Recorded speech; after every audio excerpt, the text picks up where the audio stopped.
The calendar says that today is January 6, 2024. The Jewish calendar, today is the 25th day of Tevet in the year 5784. But in Israel, it is October 8th. October 8th, 2023, as if time has stood still. The nation is still traumatized and in shock by the horrific, unimaginable, barbaric killing spree launched by Hamas on Simchat Torah, Saturday, October 7th. A tragic day that's come to be known as Bloody Shabbat. When Salai Meridor, former ambassador to the United States and now the director of the new National Library of Israel, welcomed us, he said, Boker Tov, good morning, and then quickly added, as if feeling guilty for having said this, to the extent that anyone can associate the word and say the word Tov these days, good, with anything. The words that I heard most frequently during the 3 days that I just spent in Israel this week with 17 rabbis from the Zionist Rabbinic Coalition on a solidarity mission capture the sentiment and offer insight into the mood in Israel today. The first was the word Todah, thank you. Over and over, we were thanked for coming. The people evacuated from their homes in the north several months ago and who have been temporarily located and housed at a hotel in Jerusalem while displaced, thanked us for coming. Several among them were Holocaust survivors. And after we joined these elderly Jews, primarily who came from Russia, in singing and dancing and trying to bring them some joy, one elderly man said, I have nothing to say, I don't want to say anything. And instead then he got up from his seat, came over, and gave me and each of the rabbis in our delegation a warm embrace and hug. Tamara Chaimov, the woman in charge of a massive volunteer operation to collect and distribute clothes, food, toys, and all kinds of things to soldiers and evacuees throughout the country, thanked us for coming and for the hats which I gave her, which had been knitted by women in our congregation. The volunteers at United Hatzalah who dispatch ambulances on motorcycles throughout the country so they can be on the scene to help within 90 seconds to save a life, thanked us for coming. Although these people are the ones who are on the front lines, the ones who are helping others, the ones who risk their lives, we were the ones who were thanked.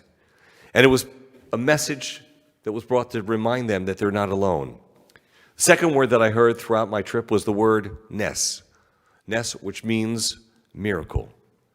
People who survived the attack, people commented on how much worse things could have been, how terrible the tragedy was, and yet how fortunate they felt to be alive, told us it was a miracle that they had survived and that things were not worse.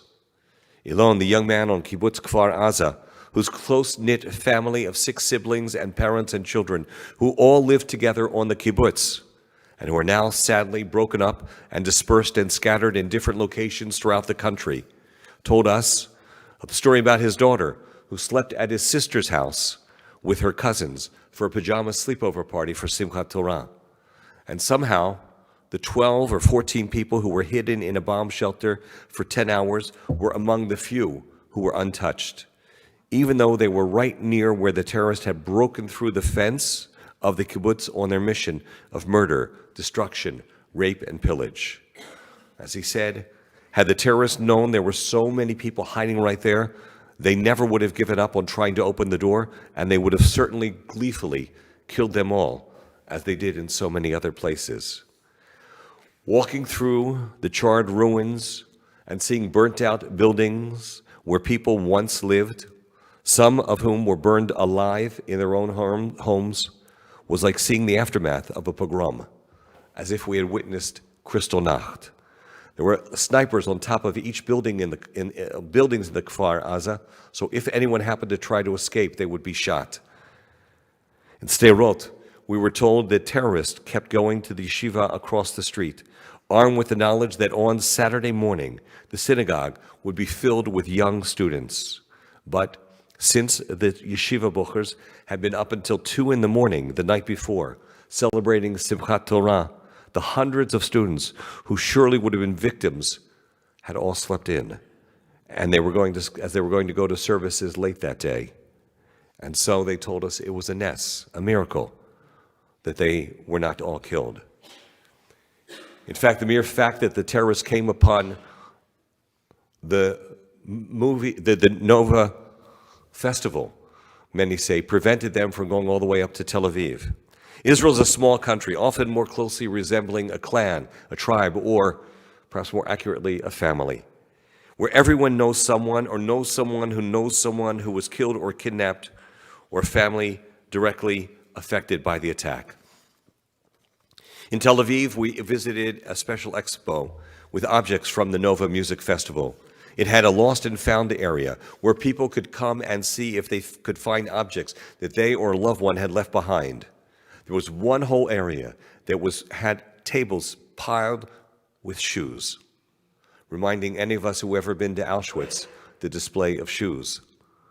Kikar HaChatufim, Hostage Square, the place which has the table set for the hostages, many of you have seen pictures of it, is a powerful reminder of what happened and what is still happening, and to keep alive the notion that every single day these people are in captivity. There's a big sign, in fact, a digital one, which tells how many days, hours, and minutes and seconds since they have been taken. This is a place which harbors memories and where family members come to share their stories of their loved ones. To be sure, they're not forgotten. There was someone playing the haunting melody of Hallelujah on the piano, the very way we sang it this morning, as I'd asked the cantor to do with the Leonard Cohen version. One person sat in the kikar, in the square, with a sign that said, "Shame on Red Cross." Red Cross, which has ignored the plight of those who are there and so much guilty of so many other crimes. But the memory and the consciousness and these signs were not confined just to these places. In fact, wherever we went, we saw reminders of that terrible day. There were pictures of the Chatufim, the hostages, that were plastered anywhere and everywhere, on buildings, in grocery stores, anywhere. The brand new, recently opened National Library had a digital display with pictures of all those who had been murdered. It's a room which is dedicated to tell the story in the National Library of the people of the book. But before it begins, there's this very powerful display.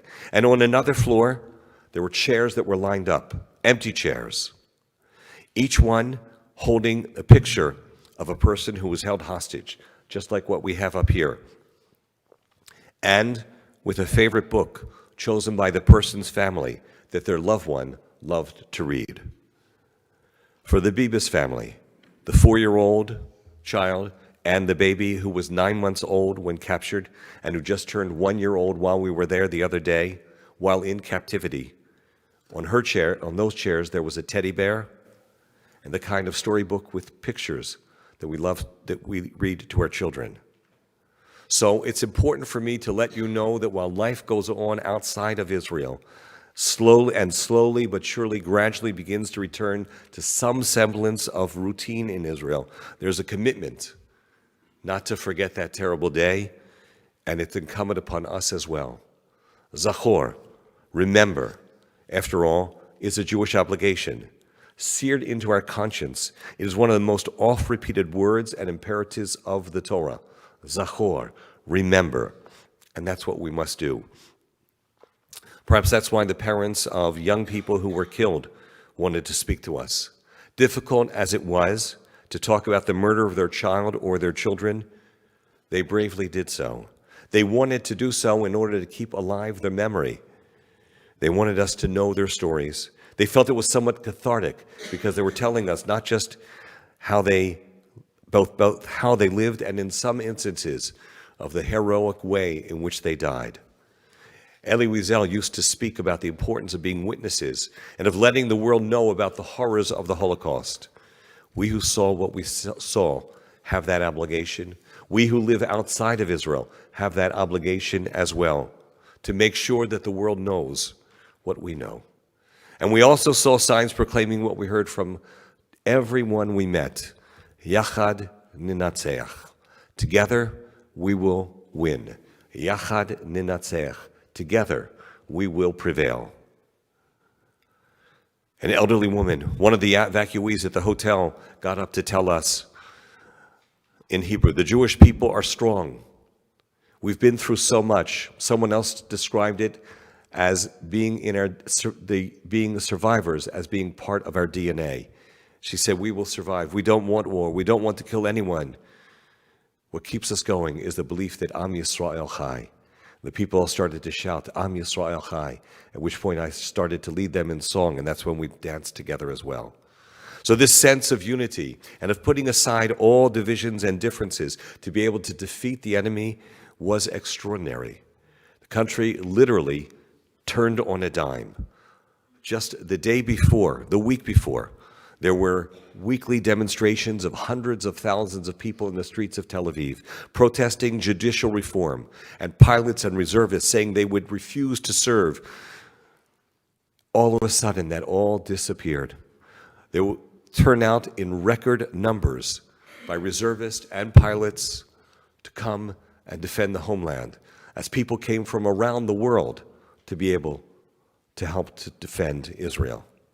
There's a broad spread consensus, and that consensus is that Hamas cannot be allowed to remain as a power. It cannot be allowed to stay in power, for it poses a threat to Israel. Period. End of story. It cannot continue to remain rulers in Gaza. And that's what our fighters, our members of the IDF are fighting for. Armies have fought guerrilla warfare before, and there are armies who have fought in urban areas, but none have ever had to fight among a civilian population. None have had to fight where the army embeds itself among civilians and stores its weapons and other things in hospitals and schools run by UNRWA, which is really just an offshoot of Hamas. Indeed, while other armies have fought in difficult conditions, none in history have ever had to fight a tunnel war underground. There's determination that this will do what it needs to do, and it must do what it is doing in order to defeat Hamas once and for all. Hamas, after all, is an extension, a proxy of Iran, as are the Houthis, as is Hezbollah, as are the forces, some of the forces in Syria.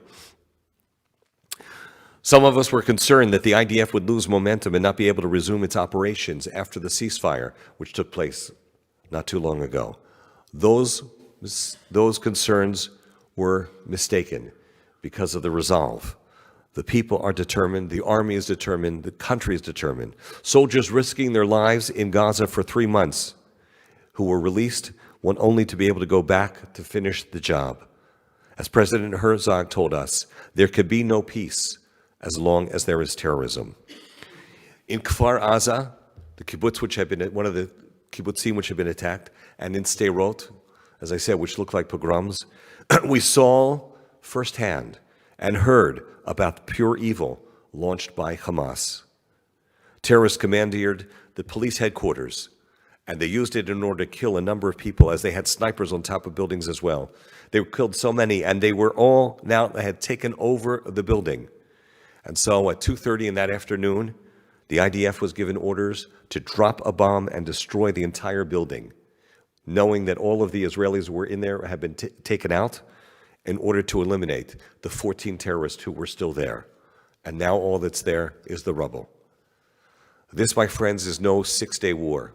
This will take months, and they're in it for the long haul, and so must we be there to support as well and to understand and to remind people when they see pictures of people in Gaza who and what it is that Israel is fighting and why Israel is fighting. But even with all of this, you know what's the greater concern? The greater concern is about the north, with Hezbollah, who apparently also have extensive tunnels and have 150,000, not rockets, but 150,000 guided missiles. In fact, while we were there, the evacuees who were with us in the hotel each received a red alert on their phone that rockets were about to hit Shlomi, the very town where they all lived, and in fact, a few moments later, they found out that one of the streets where some of them live had in fact taken a rocket. So one of the questions that came up was, what will victory look like? Well, Israel's articulated its goals. It's to free the captives. It's to defeat Hamas. It's to see to it that the area not be ruled by terrorists. But others defined victory in a different way. One of the generals who we met with said, victory will come when Israelis such as Alon from Kibbutz, Kfar Aza, and others will feel safe enough to be able to return to their homes, to rebuild the communities destroyed by Hamas. Sderot, a town of 36,000, was almost like a ghost town when we were there, only 6,000. And so we Jews in America, as I've always said, must do our part to let the world know that Israel must do what it is doing. And it's a battle they're fighting not just for themselves. Make no mistake about it. It is for us, it is for the Western world, because Hamas in its charter makes it very clear. Their goal is not just to eradicate Israel and Jews, but indeed Christians and anyone who does not subscribe to their beliefs. And when dictators say something, we should take it seriously. It's not just rhetoric. Because Israel, therefore, there's no way that Israel can live with the kind of cruelty governing the neighboring area. I could go on and share more and have more stories to share, but what I'd like to do would be to save for you some for next week. And next week, please come back. I will tell you some of the unbelievable stories of unique and inspiring heroism, which were extraordinary. We went to Israel to send a message that they are not alone. We went to learn, to hear, and to be witnesses. And in our meeting with Isaac Herzog, Israel's president, as I sat next to him, I commented that in this week's Torah portion, we've witnessed the very first instance of state-organized anti-Semitism when Pharaoh wanted to wipe out the Hebrews at that time. And then I commented to him that we read about Moses after he had been taken out of the water, out of the bulrushes by Pharaoh's daughter. It says, Vayigdal Moshe, Vayitzei el Achiv, Vayar b'sivlotam. That verse is translated, Moses grew up and he went out to his brothers and he saw their suffering. There's a commentary on that verse, and it says, Vayigdal Moshe, which is usually read as Moses grew up. But any of us can remember from our elementary Hebrew knows that the word Yigdal or Gadol means big or great. So our sages tell us that the verse can also be read, Moses became great, Vayigdal Moshe, because as the rest of the verse says, Vayitzei el Achiv, because he went out to his brothers. In other words, he could have stayed in the palace of the Pharaoh. He could have been indifferent to the plight of the Hebrews, but he did not. And instead went out and realized they were his brothers, and that is what made him big. But then, as I told the president, I continued. The verse goes on to tell us that when he went out to his brothers, he saw their suffering. It specifically says, Shira'ah v'yera b'sivlotam. He saw v'yar b'sivlotam. He saw their suffering. And I shared with him these words from the Midrash. Shahaya ro'eh b'sivlotam.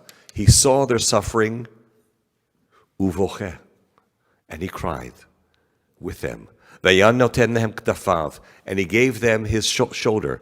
Umisaya lekol echad ve'echad, and he came to the aid and support of each and every one of them. So the commentary in the Midrash says, he saw their suffering and he cried. He gave them his shoulder. He offered aid and comfort to each and every one of them. And I told the president, and that is why we're here as well, to shed tears and cry, to offer our arm, our strength and our support, and to know that we, the Jews of the diaspora, stand with them, for we are truly one people. And let us say, Amen.